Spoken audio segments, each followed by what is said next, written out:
Welcome in to the Frogs Insider Podcast. Jamie Plunkett here alongside Melissa Treebwasser back for another episode. And Melissa, it is so refreshing to sit down, put the old headset on, turn on Yeah, the microphone, and talk about a TCU football victory. it's been a while. Been a couple weeks. Been a couple Yeah, weeks. Sonny Dykes even noted as much in his post-game press conference on Saturday night, said it was good to get a win. It's been a minute since we've had one. Because their last win was Josh Hoover's first start of the season, which was BYU, and that was 5 games ago. So God, it's been that long. 3 consecutive losses after the win to BYU, and Kansas State, Texas Tech, and Texas all getting the better of the Horned Frogs, but not Baylor. Not Baylor. And nor should they, because it has been. I mean, if we think it's been a long time since TCU football has had a win, how does Baylor feel about how long it's been since they've had a win over TCU?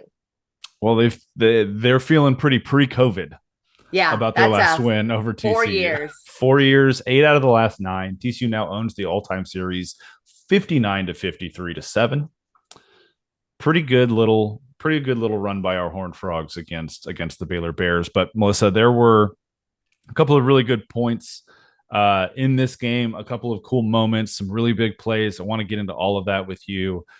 Before we do that, though, obviously, got a little podcast business to take care of. So, want to make sure that we take a moment and welcome everybody to the show. If you have been a longtime listener, obviously, welcome back. If you're a first time listener, welcome. This is Frogs Insider. Whether you've been listening since the first episode or this is your first time listening, we would really, really, really appreciate it if you would go to wherever you get this podcast and hit that rating button. Leave us 5 stars. That helps the little algorithm in the podcast machine, which I assume is just like a bunch of hamsters running in wheels somewhere. And it I thought it puts was just that a bunch of little Elon Musks, a little but that Elon could, Musk, little yeah, mini that's Elons running around, yeah, yeah. handing this podcast out manually into other people's suggested pods so that they can maybe also listen to us analyze TCU athletics. And if you're not aware, we do have a YouTube channel. We post all of our podcasts there, along with some other video content throughout the week, including post game press conferences for all the sports that we're at, other clips of stuff as well.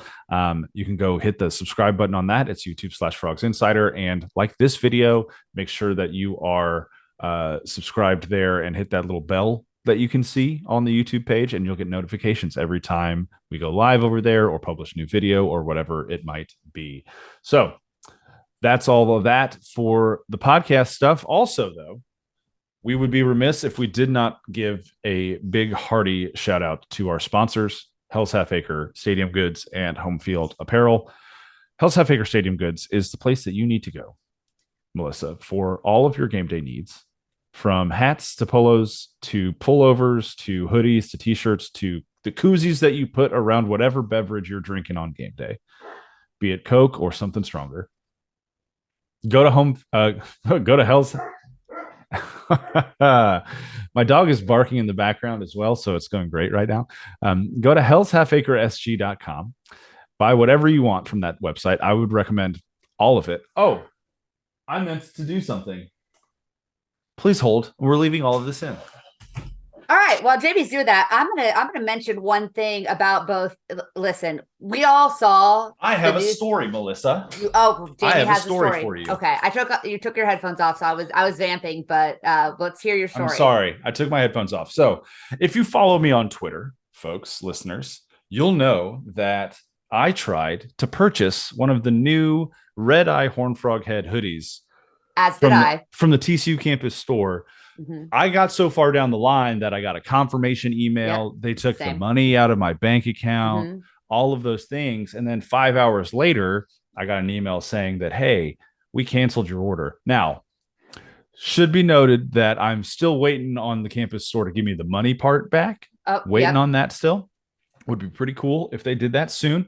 But I also got a message from Steven, who is the founder and owner of Hell's Half Acre Stadium Goods. Mm-hmm. And he said, Mm-hmm. Jamie, I saw the hoodie tweet. Really sorry for you, but I got you covered. And so he sent me a little graphic and then said, you want me to get you one at the baseball game? And I said, absolutely, I do. And he hit me with this Oh, polo with the new little logo on it, which is technically a throwback logo. 1966 is the only season they wore that logo on the helmet all year. Yeah. So shout out to Hell's Half Acre Stadium Goods. They don't leave you hanging. They don't take your bank account for granted, and they'll give you a product in return for your cold, hard-earned cash. So go to I too hellshalfacresq.com. failed in my attempt to purchase, but I didn't get a cool Hell's Half Acre pull. But it's okay. I mean, I I paid still, for it. I paid yeah, for it, but it was hand delivered, right? yeah, it's Like, handled, what and kind of service is that? That's hand it's the delivery? Are you best. kidding? It's the best. Incredible. And as we get close to the holidays, if people are starting to think about, I hear this question. I'm a high school teacher. You guys all know this. I hear this question all the time. What do I get my dad? What do I get my mom Mm-hmm. for Christmas? What do I get the person who has everything? I can think of nothing better than a lovely polo sweatshirt koozie from Hell's Half Acre, or a wonderful hoodie from the college of your choice. Let's say I have a lot of students that maybe will be going to TCU, won't be going to TCU, but maybe there's another college. What a great gift for you early admission people who might know your college decision before Christmas, to be able to gift your parents with a lovely hoodie in exchange for the many, many thousands of dollars in tuition they're going to be spending on you for the next 4 to 8 years. So, these are all things to think about. And if you're going to buy them for the people that support us, because we appreciate that. Super thankful for both of our sponsors, and with Home Field Apparel right now too. Obviously, it's Black Friday going on right now, so you can get 20% off of anything on the website, which is massive. 25% if you're a VIP member. There you go. So that's a fun little tidbit. And if you're getting after something like, I don't know, the incredibly stunning TCU bomber jacket, or even the TCU shirt that Melissa's wearing and repping on the YouTube channel right now, it's worth that extra 5% off. Yeah. So sign up to be a VIP over there as well. Very thankful for both of them. Okay. Podcast business. Check that box. We're moving on. TCU beats Baylor 42-17 on Saturday. They're now 5-6 on the season. And Melissa, they've got one game left. We're going to preview it later this week to get to bowl eligibility. But step one of bowl eligibility achievement status was beating Baylor, and they checked that box pretty significantly. Handedly, yeah. What was your first impression, I guess, of TCU beating Baylor? Jamie, the first thing I want to ask you, and I think this is the most important thing, is you were there in person. You were in the press box. You spent some time on the field. Did you get misty-eyed when you saw the Bluebonnet Battle Trophy in person for the first time? I know you'd seen it at the press conference, but seeing it on that field, seeing it carried around, was that an emotional moment for you? I don't know if this is because I told you this already or not, but it wasn't on the field originally. They forgot it, didn't they? I don't know what happened. I didn't ask about it, so maybe I just missed it. I could have just missed it. But what I do know is that our dear friend Ray Cartwright over at the Lepton Drinking Club was on what he called Shield Watch for most of the game, which meant that he was standing down there just waiting for someone to, remember that a trophy was involved with this football game now. And he put a couple pictures up on his Twitter page, but at one point someone brought it out and it was just the shield portion. So we know now it detaches from the base. Yep. It's just the shield portion, and they like gently rested it shield side facing the padding, like on the sideline, just like basically like the picture looks like it's resting near a gutter. Yeah. And then afterwards, Ray was telling me this on Saturday night, he was like waiting for someone again to remember that a trophy exists for this game until it took until the game ended, and then like all the handshaking and stuff that happens, and then the alma mater played, and then Andrew Coker like saw it and ran over and grabbed it and then walked off the field with it. And so that was how much people embraced the Bluebonnet Battle Trophy in year one. Yeah, I do want to just give a shameless plug here. Ted Harrison, who is one of the good Baylor people, there aren't many, but he's definitely one of them, created a trophy, Revivalry-esque trophy for the fan bases to pass around. Currently taking nominations for the TCU fan to be keeper of the Revivalry trophy. So you can head over to my Twitter at @thecoachmelissa if you want to cast your vote. There you go.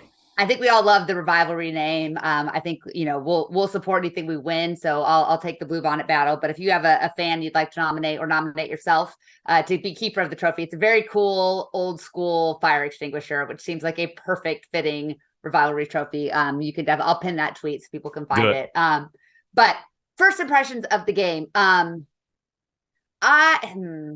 I don't want to be Debbie Downer. I really don't. I went into this season thinking that, I think I said early on, I thought TCU's ceiling was probably 7-8 wins. I was a little bit low on just how much we had to replace. I let myself get talked into the potential of this being an 8, 9, or 10 win team over the course of fall camp. I think we all feel a little bit burned by what we heard coming out of camp in August. I've come to acceptance that this is what we kind of expected and what we should have expected and what was expected of us, if you paid attention outside of what was said in the building, right? What TCU is a team that's really, really good at making bad teams look awful. And we saw that against Baylor, and we saw that against BYU. We saw that against Houston, and BYU obviously gave Oklahoma a great run. Houston has looked improved in moments too, but TCU has been able to exploit the weaknesses of their opponents when their opponent has a giant gaping weakness and looked really good doing that. I think we're also seeing Josh Hoover develop. He can sling it. The dude can make all the throws, to use the most tired cliche in all of quarterbacking, right? But he certainly can do that. His accuracy is good when he's given time, and the offensive line played well enough against a really, really bad Baylor defense to let him sit back and pick people apart. I also love the way that he used his legs. I was super excited about what he looked like as the quarterback run game, although I was terrified every time he took off. But there are certainly still flaws on this team that, when you look at who TCU's next opponent is, and what Oklahoma has been for the majority of the season, even if Dylan Gabriel does not make the start on Friday, there are still flaws in this team, but they are playing a lot harder. Yeah. They're playing a lot more complete. And it was it Josh Newton that said they've stopped playing selfishly the last 2 weeks. Yes, he said that on Monday afternoon. And so that to me, that gives me a lot of concerns about what took so long. Where has the leadership and the accountability been in the locker room? But that switch did seem to turn on. And I will listen, Texas was not they were not all gas, no brakes. The brakes were being pushed. The e-brake wasn't pulled against TCU, but the brakes were being tapped here. But TCU played with a lot of fight. They played with a lot of fire in that second half, and they, a slow first half again against Baylor, but they really turned it on. At the end of the second quarter, Dave Aranda and that staff made some very questionable decisions that enabled TCU to just kind of step on their necks and basically kill the Bears. They were dead and gone by the time the Bluebonnet Battle Trophy was found. So all we could do is be excited about progress that's made, and there's been some progress the last 2 weeks. But I don't think that any of the issues have been fixed. I'll say it that way. It's telling when a team struggles one week in a certain area and then looks incredibly good the next week in an area. And even from like half to half, that happens sometimes with this TCU team. And there's still just some execution inconsistencies that I think, as fans have lamented on Twitter and on the message boards and everywhere else. It's really frustrating, right? Yeah. It's even more frustrating for the coaching staff to see players go out and make the same kind of execution mistakes they were making in week 1 or in fall camp or last spring or whenever it was. And the challenge becomes then, how do we identify exactly what's going on when we have coaching questions, or when we have execution questions, when we have quality of competition questions? And so when you look at TCU's offensive line, this is where I want to start. From last week to this week. Last week, when they really, really struggled protecting Josh at times, they gave up 3 sacks. He was hurried, I believe, 9 times. The run game did not have a lot of success in that game, even when TCU started to get things going offensively in the second half. And then you come out this week against Baylor, and Hoover doesn't get touched at all, barely hurried, throws for over 400 yards and a couple touchdowns, but the run game still struggles a little bit. You start to see, okay, there's maybe a little bit of a consistency. We can start to identify something that's going on here. And for me, when I watched this game on Saturday, my biggest question was, how much did we undersell losing Steve Avila, Alana Lee, and Wes Harris off of last year's team. And it's something Yeah. we've been talking about all season. But there were some moments with the interior of this offensive line where, as you mentioned, it's not a very good defensive front that Baylor's rolling out there. But they were still, especially in the run blocking game, the left side of that line was just struggling tremendously. And there were moments where I looked down and something's happened in the backfield, or Amani's lost a yard, or he's stopped at the line. And then you have John Lands and Colton Deary kind of looking at each other like, wait, who was supposed to do what? And I Yeah. don't know. Look, and I'll be honest, Jeremy said this on the Frogcast earlier this week.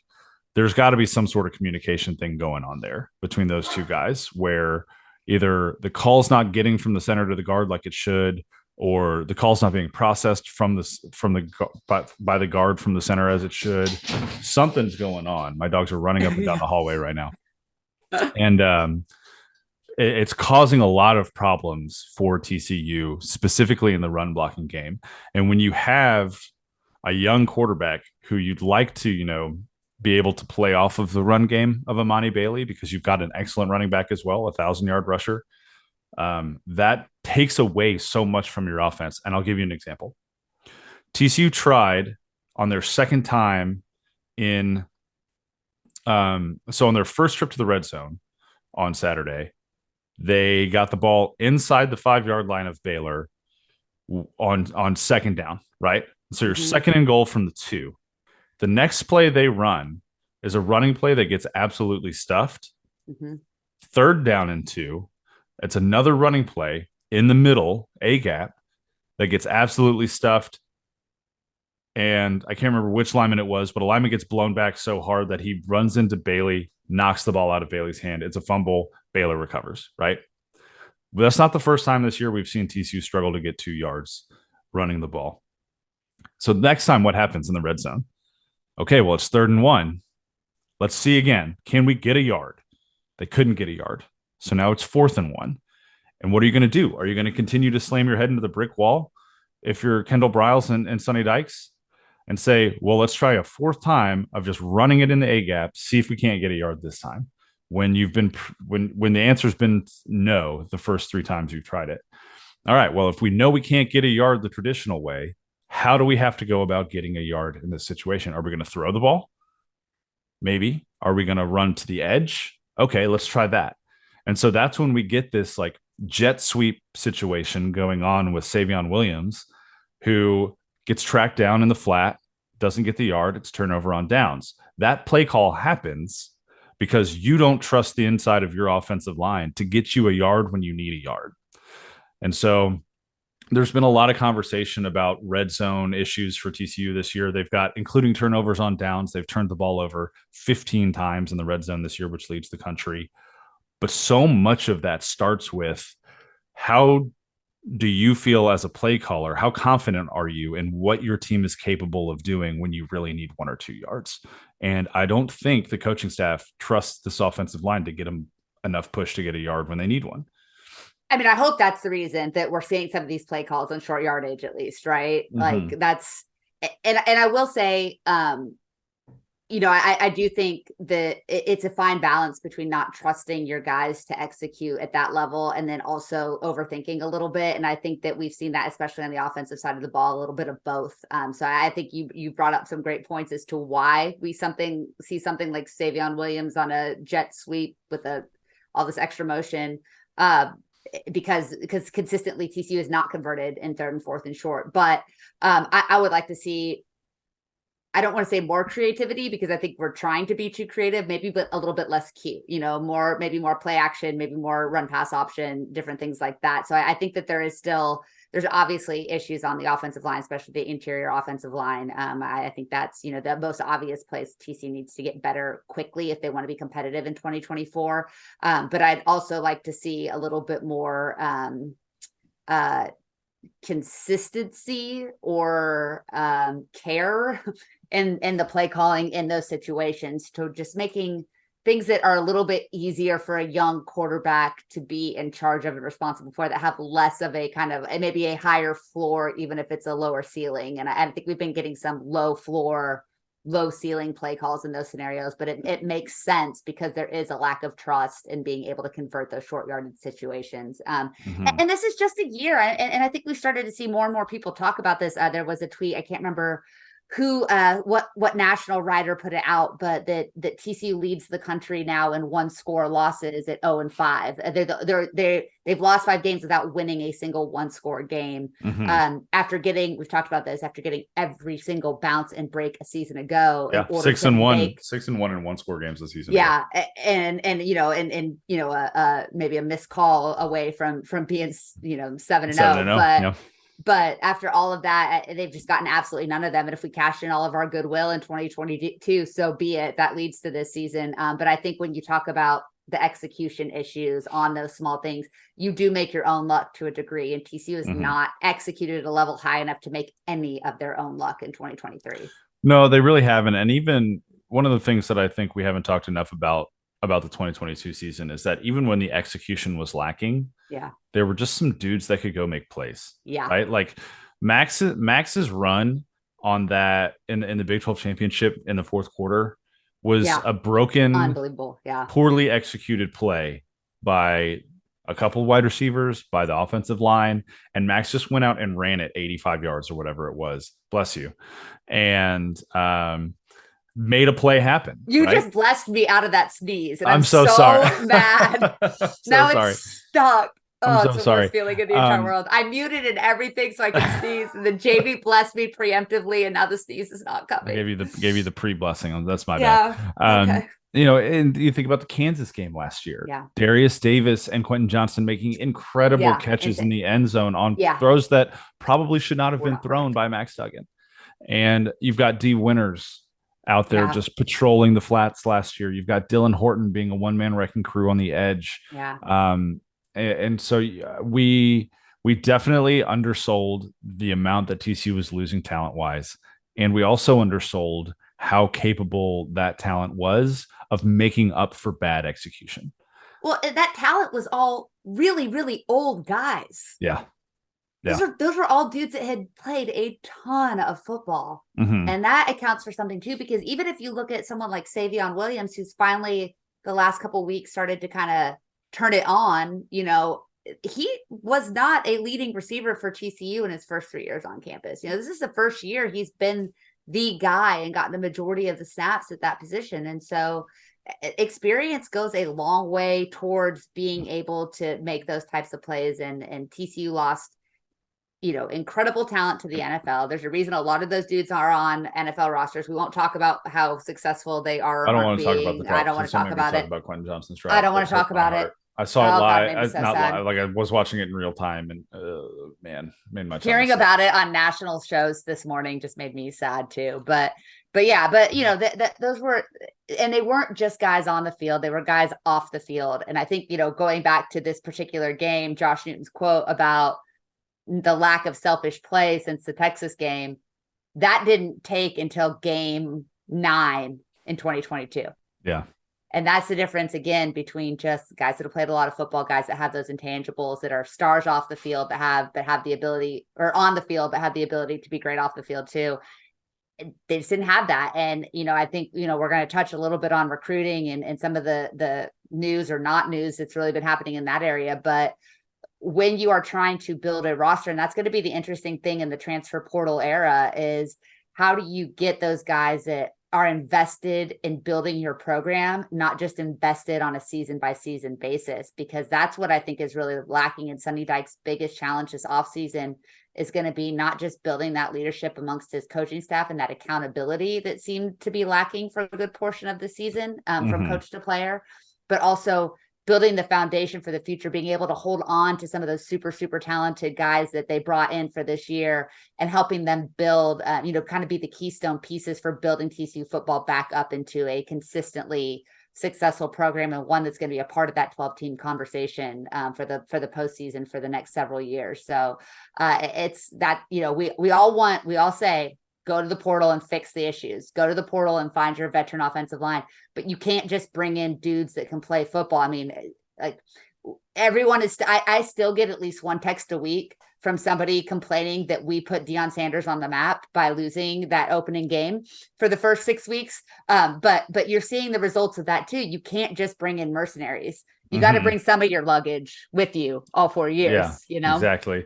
And I mean, you want to talk about recruiting woes. Look at where Colorado's recruiting class for Yeah. next year is ranked. It's like 71. It's behind Colorado Yeah. State.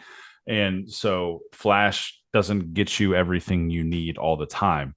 Um, is my commentary on Colorado these days. But I hear what you're saying, and I think, and trust me, if you're listening to this and you're like, God, they won 42-17. This is the whole conversation.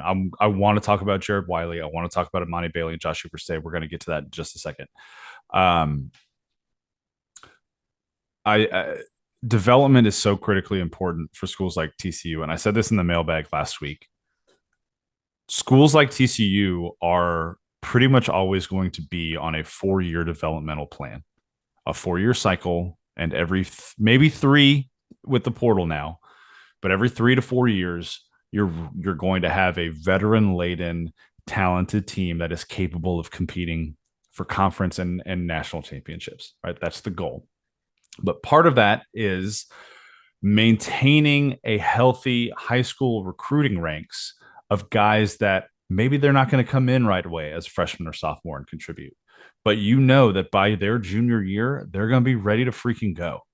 And that way you don't have to hit the portal every single year for 4 offensive linemen or for 4 wide receivers or for 2 quarterbacks or whatever it is, because you have guys waiting in the wings. They just need they just need a year, right? Or 2 years. They just need time. And I talked about this with Kirk Sarlos for baseball a couple of weeks ago when I was asking him, because baseball has this unique situation where they're recruiting high school kids. Now they're hitting the portal for kids, and they've always got to keep their one eye out for the MLB draft and say, when is the draft going to take a kid away? And, Sarlos broke it down and said, we want at the very minimum to make sure that we have a very healthy high school class coming in. We don't have to expect all of these kids to contribute right away. And the portal's super helpful with that because we can bring in some veteran guys, bring in some guys who have what you can't teach, which is experience, and allow the high school kids that we know need a year or 2 to develop to do just that. Because the worst thing you could do to stunt a kid's development is to put them in too early. Mm-hmm. And then they start to struggle, confidence wanes, the game's too fast, and then it stunts development. We've all seen it a lot at the college level. A guy gets in too soon and his development is stunted because of that, or her development. And I think that with what TCU and Sonny Dykes are trying to do right now from a football perspective is make up for 2 really bad recruiting classes in 2020 and 2021. Yeah. There are not a lot of folks from those classes left on this roster. A lot of them transferred down to G5 or even lower. And some of them aren't even playing football anymore, right? And so when you're trying to fill those gaps with portal players to make sure that you can field a competitive roster, plus bring in some guys to develop and build over time, there's still going to be some gaps. The veteran group last year covered up a ton of those gaps. A lot of those gaps are really exposed this year. Yeah. And I don't know that 2024 is necessarily going to be a whole lot better, especially when you consider the fact that 4 starters off of this offensive line are graduating. So now you've got to replace 4 guys off of this offensive line. And that means you're hitting the portal probably again, because the linemen that you've got on your roster behind them are all really young. I mean, they're throwing Ben Taylor Whitfield out there as a true freshman because that's one of the only guys they can trust. Right. Well, and you're hopeful that they're going to just sign as many high school linemen on both sides of the ball as they can over the next several years and start restacking that depth so that you aren't just doing patch and play. I think, and I know it's like really fun right now to shit on USC and Lincoln Riley. And I know everyone kind of takes a little bit of joy from no doubt seeing Lincoln Riley fail, but you talk about the end of the Gary Patterson era and how bad recruiting was, and just the roster depletion that, existed once that senior class left. USC was in a similar, if not worse situation. I mean, that program had fallen pretty hard times. Mm-hmm. They weren't recruiting nearly at the level that they were expected to. They'd missed on some guys that were supposed to be big stars. And so, when you look at Lincoln Riley and USC and how bad they've looked, especially on the defensive side of the ball, yeah, you've got Caleb Williams and he can cover a lot of sins, but at the end of the day, Can't play safety. you can't play. Yeah. And there was a total rebuild that needed to happen in SoCal. And so he's taking his lumps, and I'm sure the Oklahoma fans are really, really happy to see it. But it takes time. It takes time to build a roster. You can't just show up. Sonny Dykes got really, really lucky in the timing of when he got to take over TCU because of the senior class that he had, not just from a talent standpoint, but from a leadership standpoint, and from especially offensive line play standpoint. I mean, when you inherit a second round draft pick senior and you are able to get a guy like Alana Lee to come over in that year, it makes up for a lot of mistakes there. So it's frustrating. And I think, I guess if I were to go back in time and have a conversation with Sonny Dykes at the end of July, what I would tell him is, bro, be honest. Yeah. You can talk all you want about how great this freshman class is, but you need to say this freshman class is great, but they're not ready to play. Mm-hmm. And we've got, I would have emphasized all the guys you just sent to the league and de-emphasized how great everybody looks in practice and how great everybody looked in fall camp and how physically different everybody is. Because I think he was doing what he thought he was supposed to do coming off of that season, but I think it did more harm than good, obviously, when we saw the results on the field. I love that you bring that up, because one of my favorite things about Jamie Dixon is how brutally honest he is about his teams at certain times. And so, we're going into game 5 of that team. And since like late August, early September, when I started showing up at their workouts and chatting with some folks and all this kind of stuff, the mantra that I have heard is, we're really good in transition. Offensively, we're going to look a lot different. A lot more guys are going to touch the basketball. We have a long way to go defensively. And what have we seen the first 4 games for TCU? Hey, they just dropped 43 points in transition over the weekend. But their rebounding's not quite there yet, and the defense isn't quite there yet. It's improving tremendously, and Jamie Dixon will be as honest as any coach in the country about exactly where his team is right now and what they need to improve upon. And the best thing that does for a fan base is give them realistic expectations. Because like when I'm managing a game thread on Horned Frog Blitz for a basketball game, half the comments are, wow, Jamie was right. Jamie Dixon, Jamie was right. They got to do X, Y, and Z on defense a little bit better. Or yeah, these guards aren't all Mike Miles or Damian Ball yet, but we can see what like the thought process was in getting them all here, or the thought process was in getting a couple big men to have some depth, because we see that Uday is not quite as polished offensively, but Mostafa is, right? But what we also see the freak athlete that Uday is and how great of a rebounder he is. And that's maybe not Mostafa's strong point. And so just honesty from a coach is so refreshing when you get it. And I'm not necessarily even saying that Sonny Dykes was being dishonest, because I don't think he was. And I want to take a moment, and then I swear to God, we're going to get into some good news about this football game. But I've been thinking about this too, because I think Sonny's been catching a lot of heat this season for one of the claims he made in the fall. And that claim was, this is one of the top 3 most talented teams I've ever seen or I've ever coached, right? I believe that still right now, week 11, going into the final week of the season. Because think about the teams that he's coached before he got to TCU. Look where else he's been. Right? Like he came from Louisiana Tech and Cal, where you had to beg people to come play football there. And he's still at Louisiana Tech produced a very good product, right? Cal's a different story, because Cal has problems beyond just the football coach and other institutional things. SMU, great football program while he was coaching there, brought in a lot of really talented kids, but still not the level that TCU typically recruits and brings in. And he put a really good product on the field there. And so then he comes in here. Yeah, I think it probably is one of the top 3 most talented rosters he's ever coached as the head coach, right? I don't know that. I think we took that part of his message about this fall camp and ran with that. Yeah. And we all interpreted that from our experience, our lived experience as TCU people, of saying, holy shit, TCU's had some like insanely talented teams. Yeah. And Sonny Dykes is saying this is like a top 3 most talented team he's ever coached. Well, Sonny Dykes hadn't been here for 25 years. It's been here for 2. And so I'm wondering if maybe we misconstrued some of the things that Sonny said in the fall, where he was speaking from his experience and we were hearing from ours, and things got lost in communication. But you're also got to know who you're talking to. True. You're talking to a fan base coming off of a national championship run. Yeah. That's true. I think that's a lesson for him to learn, because you mentioned the places that he's been. He's never had the kind of media attention that he absorbed heading into this year's fall camp. Like never has TCU, never has Sonny Dykes had to deal with the kind of pressure expectations or run that he took TCU on in 2022. And so he'll learn from that as well. I think so. But TCU fans are, now that tuition is set to be more expensive than Harvard at TCU, which is a thing that's happening. We have high expectations. My kids will never go to TCU. It's just never going to happen.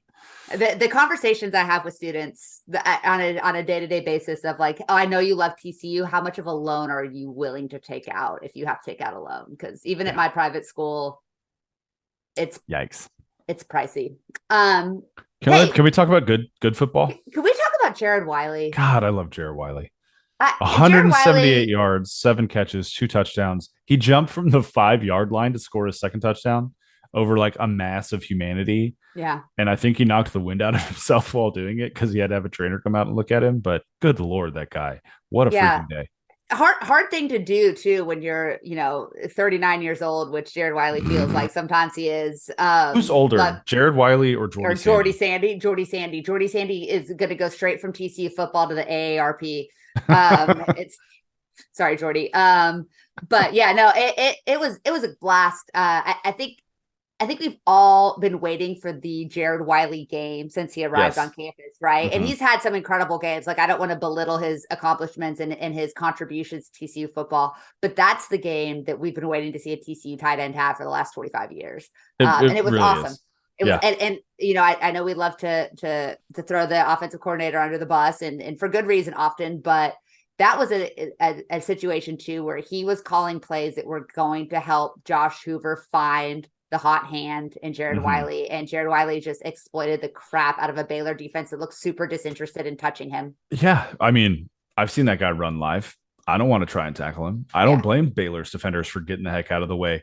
I do want to note the first touchdown he scored, the 81-yard touchdown. Yeah. I think that's the longest he's ever run consecutively.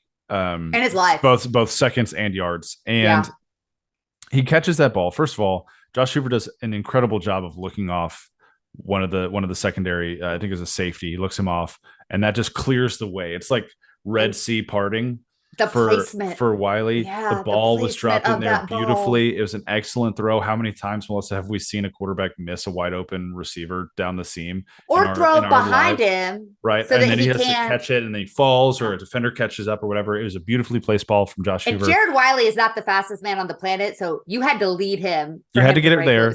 And then my favorite part of that play is Savion Williams. Savion, first of all, beats his man. So Josh could have thrown the ball to him, and it probably would have been a touchdown as well. Savion sees the ball going to Jared, breaks his route, and cuts off the defender that's trying to make up ground, and just stays between him and Jared for the rest of the way to the end zone, and then is Jared's ultimate hype man once they score. Josh Hoover talked about that post-game and called that championship level character of Savion Williams. And you think about Savion, where last week we hyped him up because he set his own kind of career highs for receptions and yards. Had an excellent game against Texas. He comes out this week, only has 2 catches, makes an incredible catch on a 41-yarder where the ball's thrown to the wrong shoulder. He makes a great adjustment and still goes over and gets it. But for him to still be giving that level of effort blocking downfield, and that's not the only play. He had a great downfield block on one of Amani Bailey's long touchdown runs. He was doing work all day without the football in his hands. That is exactly what you're hoping to see from one of your guys who is a veteran leader on the team, who, by the way, still has another year and didn't participate in senior day. So Savion Williams, hat tip to you, good sir, because you helped that first touchdown happen for Jared Wiley. And then, yes, Jared Wiley just did big man, 6'7" man things pretty much for the rest of the day. Yeah, he was Yeah, he was the guy that we've all believed and expected him to be, and just really, it was really fun to see him have that in his last ride in the Carter. Mm-hmm. And Baylor is so bad, They like are. just so bad. But again, you want to see teams you want to see your team destroy teams that just aren't as good as you, and Mm-hmm. TCU really took that to root, I think, on Saturday against the Bears. It was great to see Josh Hoover, who again has been really, really good when he's had the opportunity to be, against maybe what we want to consider lesser competition. But that's, again, he's a redshirt freshman quarterback. When you put him in situations where he should be able to exploit them, you want to see him exploit them. And that's what he did. He had a great game. You talked about Imani Bailey, did some really nice things, had some, it was a tough sled in there early on, but just absolutely, just after he ripped off that first big run, he was pretty unstoppable. And the TCU defense, which, didn't look great early on, like they were fine, they weren't bad, but got a little juiced after that inexplicable 4th and 11 offensive play that Baylor ran, and Mm-hmm. then from there just really just kind of stepped on their necks and ended the Bears right there. So you want to beat your rival, you want to beat your rival at home, you want to put your rival in a body bag when given the opportunity. And after some tough close games against the Bears the last few years, TCU had this one pretty much sewn up before halftime or right after halftime, and Bears went from being within a field goal of a 1-point game to packing up the bus pretty quickly. That 4th and 11 play came about halfway through the third quarter, and that was kind of when I realized that Baylor knew they weren't going to win Yeah, that football game, yeah, because I think Dave Aranda knew at that point that TCU was going to be able to score however much they yeah, wanted that day. And you talk about fourth downs. TCU had 4 fourth down stops in the second half that really helped seal things for this win. Obviously, they pulled away in the end. The Imani Bailey touchdown run to kind of cap everything off made the score look really, really nice. But you're talking about a 2 possession game for the majority of the yeah. second half, where a score here, anything can really happen. And on fourth down, consistently in the second half, TCU just said, nope, Nope. you're Yeah, not going to get there. You're not going to do yeah, it. It's not going to happen. You're not coming back in this football game. And that was really nice to see. That was really nice to see. And we can have our conversations about the quality of Baylor's offense and what's been going on that side of the football for them all year. But it was really nice to see TCU put a complete game together. yeah, It's the first time they've done that since BYU. I would contend that it was probably, outside of the second half of Texas, their best football they've played this yeah. year. And again, you said it perfectly earlier. Why did we have to wait until weeks 10 and 11 to see their best football? We just, there are a myriad reasons, but it was good to finally see it. And now the question is, how do you carry that forward on the road in Norman when TCU hasn't won there since 2005, which was my freshman year of undergrad, by the way? Jeez, yeah. And make sure that you get those 15 extra practices and that bowl game to finish out your season. Well, it's yeah. If you can look, we saw Oklahoma struggle against BYU last week. We know Dylan Gabriel is questionable at this point with I think a concussion. I think they've announced that.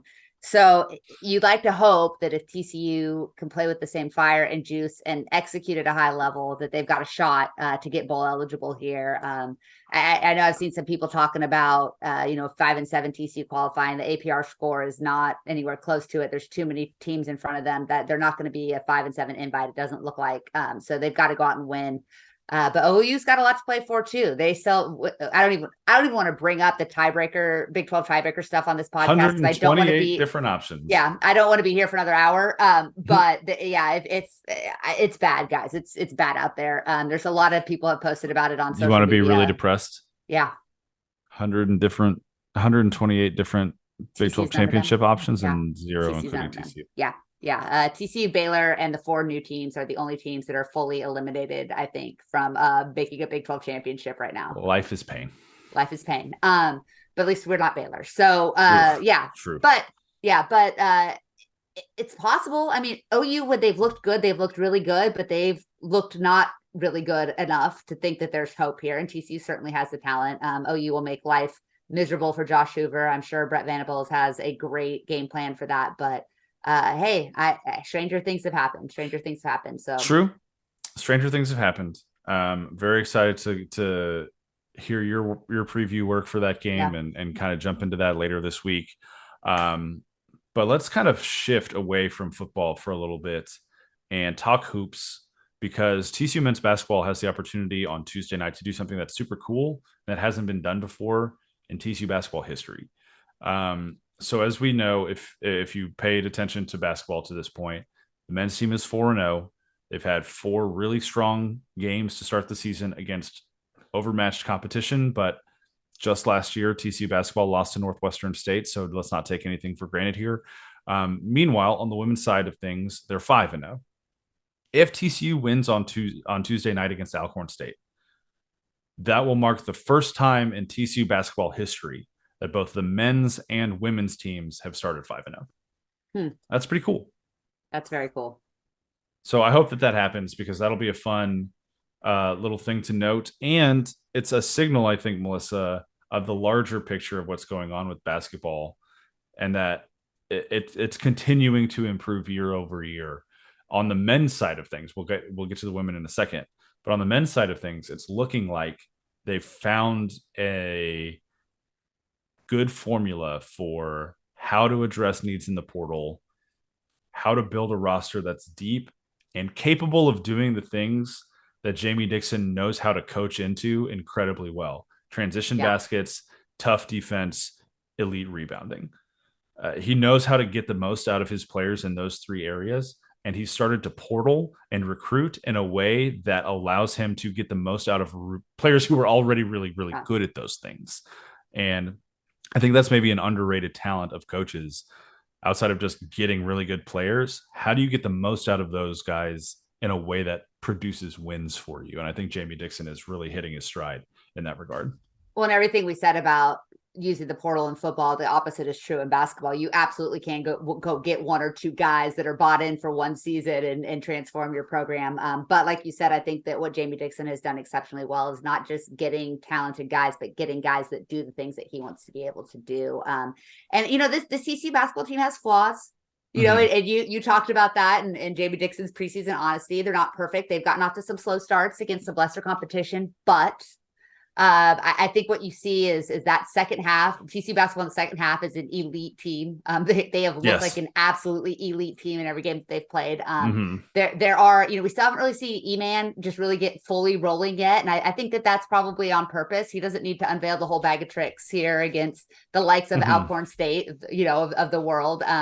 But I love the pieces that are there. Jameer Nelson Jr. has been outstanding. What a perfect fit for what Jamie Dixon wants to do on both ends of the floor. This is not a true point guard. This is not a kid that's played a lot at this position. And his playmaking, I think, has been a really, I don't want to say a surprise, but his ability to consistently be the playmaker on that offense has been a really pleasant surprise. And he's just so freaking fun to watch. He's so fun to watch. I love watching him play basketball because he's always like towing that line of going as fast as you possibly can and maintaining like control over your body, which is something that Mike Miles was so very good at, which was, hey, I'm going to be faster than you because I'm faster than you, but also watch me like hit the brakes, contort my body, draw contact, get this layup, do all of the kinds of intangible things. Where I think Jameer Nelson is a little bit ahead of point guards TCU has had in the past is in the turnover department. Because he's only turned the ball over 9 times through the first 4 games. Wow. In comparison to 14 assists and 15 steals. Yeah, and the defense. He's got to be the best defensive point guard we've seen at TCU. And I asked Dixon about him the other day because I think he had 7 steals through the first 2 games, and now he's increased that off of the last 2 games. But I just asked, how much of a challenge is it for opponents when you've got a guard that can defend on the perimeter like Nelson, who seems to always have be in a passing lane or get a crazy steal coming on a backdoor cut or whatever it is. And Dixon talked about his ability to just be disruptive in ways that you aren't expecting, because like you're going to expect defenses to get into passing lanes some, or to get hands in the face and have active hands, like defending you kind of in a normal defensive stance. But he said where Jameer really does something different is he's disruptive with his hands in kind of unexpected ways. Coming off of a screen, oh, he's going to get behind you and try to slap the ball out, or helping down on a big, he's going to go for the ball. He's not just going to put his body in the way. And that's helped him get some of these steals so far this year. It's also, I think helped TCU's transition game, because if your point guard's the guy getting the steal, everybody else just Yep. run. Yep. Everybody else just run. And then you've got guys that are improved with the ball in their hands this year, like E-Man, who you mentioned. Micah Peavy has looked excellent offensively so far this year. So good. Totally different dude. Jacoby Coles has looked excellent with the basketball in his hands this year. He's been one of the best shooters out of the gate for this team. Plus, you've got Avery Anderson, Trey Tennyson, who is off to a little bit of a slower start, but once his shot gets going, Frog fans are going to fall in love with him. Yeah. Right. And so you've got this depth that is capable of running the court and looking so different every time they run down the court. You don't know who's going to have the ball, but it's all starting with the defense and the steals that Jameer Nelson is generating, which is a very, very fun development early on this season. And this is just a fun team to watch on the defensive end. You talk about the size and the length that they have. You mentioned Micah Peavy and his offensive development. He's still doing Micah Peavy things on defense. Gosh, yeah. There's just so much length. There's so much length. Mm-hmm. It's not a huge backcourt, but it's a bigger backcourt than we've seen often the last couple of years, right? Yeah. Like you've got a lot more size and length there.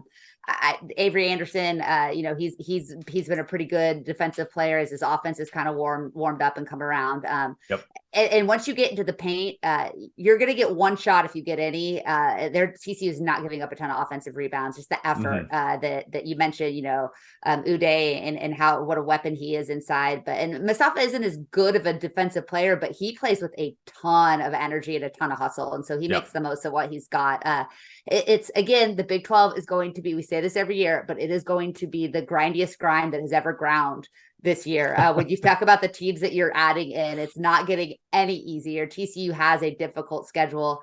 This is a team, I don't think it's unreasonable to expect to be in the mix to finish 4th or 5th or 6th, but as long as they can finish right around 500, they're going to be a tournament team, and they're going to be a battle-tested tournament team that could easily finally get over the hump at that first weekend and make it to a Sweet 16. The pieces are there. They're fun to watch on both ends of the floor, and you can tell this is a team that's played a lot of basketball together. They got the benefit of the European trip. There's a lot of leadership. Yeah. There's a lot of buy-in, and they have great intangibles, great character up and down that bench. So it should be a lot of fun to see the season start to kind of ramp up here in the next several weeks and get into Big 12 play. And we haven't even mentioned Chuck O'Bannon yet, or Xavier Cork yet. Chuck O'Bannon's a guy who started, I think, close to 60 games at TCU. Yeah. And he's coming off the bench right now. And he's coming off the bench and giving you energy defensively. Yeah. He's been excellent defensively. He's not settling for threes like he has the past couple of years, which I think was drawing the frustration of some folks where, he's gonna spot up and shoot from wherever he is. No, he's helping create offense. He's being incredibly active defensively and giving you a ton of good minutes. Great rebounding, blocking a ton of shots as well. And then Xavier Cork, who was forced into the starting center duties last year when TCU was incredibly thin in the front court, and is now back to his, hey, I'm going to be the most physical guy on the basketball court for 12 to 16 minutes a game. I'm going to get all the rebounds. I'm going to throw down at least one massive dunk and bang on the top of my head and get hyped. And like there are still, like you said, obvious flaws. Defensively, they're not where they need to be. They're turning the ball over a little too much on offense right now. But this is going to be a very, very good basketball team come Big 12 play that is going to compete. It's going to challenge all of the best teams in the league because, frankly, they are one of the best teams in the league. And if they play like they're capable of playing, they can beat anybody they want on any given night. If they don't play like they're capable of playing, they're going to be capable of losing to anybody on every given night. That's the ceiling and the floor situation right now. And I think that's how it's always going to be. But I'm very excited about this team. 4-0, looking at 5-0 in the face with Alcorn State come to town on Tuesday night. And then they've got a week off before one more home game. And then they hit the road for Georgetown, Clemson, and come back for Arizona State at Dickies Arena. So we're going to see near the end of this non-conference schedule a little bit of a bump up in competition. And that'll be really nice to see. Can maybe get a better litmus test of where exactly this team stacks up. Hey, you talk about teams that could beat any team on any given night, and it transitions us perfectly Mm-hmm. into the women's side. You mentioned that they're off to this hot start. First, Mark Campbell's the first TCU women's basketball coach to start 5-0, and could be a part of setting that TCU program, both sides program record here if the men take care of business against Alcorn State. Man, that like y'all, like I'm gonna say it. We've said it before, but if you're not paying attention to TCU women's basketball, get on the bandwagon It's time to start. now. It's time to Jump start.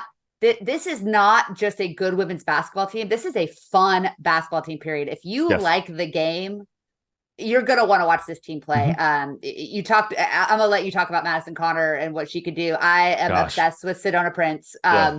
Just her size, her agility, you talk about body control in the paint. The way that she's able to finish, draw contact, and then make free throws. This team has so many exceptional pieces. They do so many things well. Again, the Big 12 is going to be stacked on the women's side, just like it is on the men. There are some really, really good programs up and down this conference. But I will be shocked if TC women are not in the mix for an NCAA tournament bid this year. Just like we said with Jamie Dixon, Mark Campbell understands how to use the portal. He understands how to draw not just talent, but the right talent. And look, like I know he's going to talk about Haley Cavender, Sedona Prince, the basketball players, but it doesn't hurt to get a little juice around your program too, and to get eyeballs on it. And he's been able to do that by recruiting talented players that are also known commodities, not just on the court, but off the court around college basketball. This is an exciting group. And I know, everybody has so much respect for Reagan Peebly and what this program has been. And she, that COVID year really just changed the momentum of this program in a way that was pretty uncontrollable. It's really cool to see TCU women's basketball back elevated alongside what we've seen happen with so many other programs on this campus to be, I think has a chance to be a real contender in the upper middle echelon of the Big 12 this year and in contention for an NCAA tournament bid. This is one of those situations where I'm trying to temper expectations because I've Yeah. seen what TCU women's basketball has been for the last couple of years. Yeah. And you're right. You're absolutely right that COVID changed things for TCU basketball in a way that it didn't in other programs across the Yeah. country. But the fact that in 8 months of being on the job, 9 months now, 10 months or somewhere around there, less than a year on the job, Mark Campbell has turned over the roster, built a coaching staff that's ready to compete right now, and gone out and done something no other women's basketball coach has done in the history of the program in winning the first 5 games of his tenure, tells me that whatever may come in the future, Jeremiah Zanotti hired the right dude for the job at the right time. Like, this was the guy that you had to go and get. He had the pedigree of being a recruiting coordinator and associate head coach at Oregon State and at Oregon. Yeah. Both. He was at both. The kids that he recruited at Oregon State made it to a Final Four the year after he left to go be the associate head coach at Oregon, where he brought Sabrina Ionescu to campus. Only the most decorated basketball player, men or women's, in the history of the sport at the college level. Number 1 overall pick in 2020.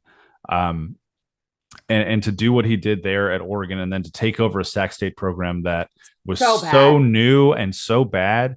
And what wasn't did he do? New, but new at that 1991. Level. 1991 was when they became D1, right? And so, I mean, you're talking about a team that had been for less than 25 years a D1 program. First time winning 20 games. First time winning a conference championship in program history. First time making the NCAA tournament in program history. Had 2 all-conference players of the year in back-to-back seasons. And the guy just understands what it takes to build a culture, build a program. And now he's already started doing that at TCU. I wrote close to 1,300 words on him and his impact on the program earlier this week on Horned Frog Blitz. It's free to read. You do not have to have a subscription to go read it. I tweeted out the link. I'll probably put it out there again at some point this week because I want people to go and read about TCU women's basketball and about Mark Campbell, because when I sat down and talked to him, I didn't get a lot of time with him. I'm thankful for the time that I had. I just asked him, I said, when you think about the quick wins that you've gotten, the momentum that you've created from a media perspective, and the faces that you've brought in, and we can talk about Haley Cavender in a second. Um, how do you capture all of this momentum and energy and put it into the vision that you have long term for this program?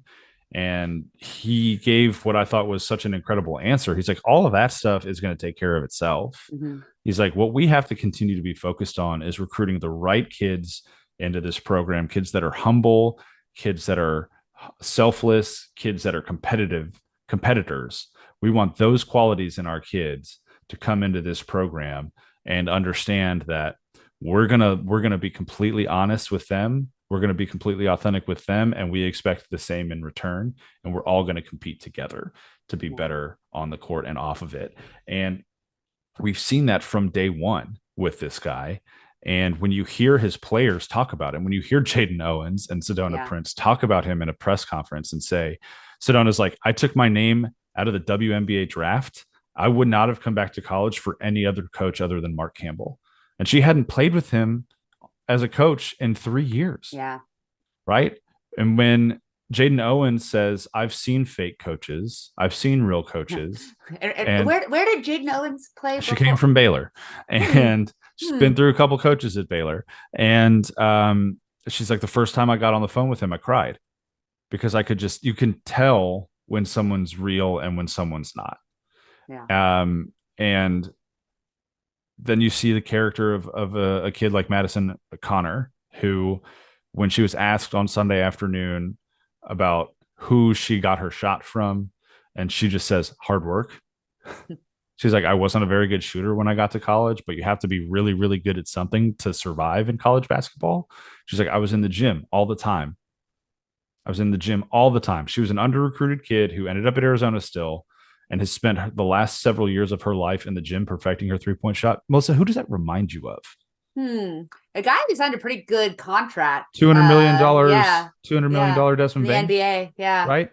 Like, these are the character kids that Mark Campbell has already started bringing on campus.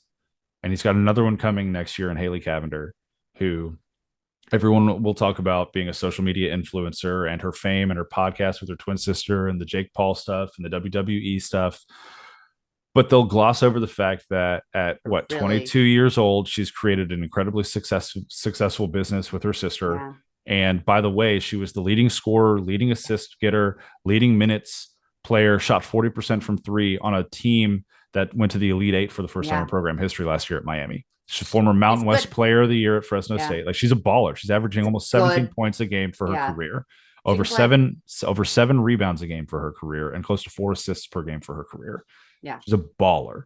Yeah, or sorry, as Mark Campbell would say, she's a hooper, right? And so you're talking about an opportunity to get on a bandwagon at the perfect time, because I genuinely think that what Mark Campbell is going to be doing with women's basketball over the next couple of years is going to be one of the more impressive things we see in college athletics from a turnaround perspective. I truly do. I'm fully drinking the Kool-Aid with this program right now. And it would be a huge leap for this team to make the NCAA tournament. But when you look at the players that he brought in and the veterans and how many of them, this is kind of their last go around in college basketball. I'd be surprised if they weren't there. You're right. We don't want to, we talked about wanting to temper expectations. We wish that football expectations had been tempered, so we should temper them for women's basketball. But I will say this: watch this team play. Watch this. If you love the game of basketball, because their offense is super fun to watch. They just do good things. If you want to see someone somehow take 15 threes in a game and be open for every single one of them, watch Madison Connor. She shot 57 threes through 5 games. She's hitting them at 40, better than 45% clip.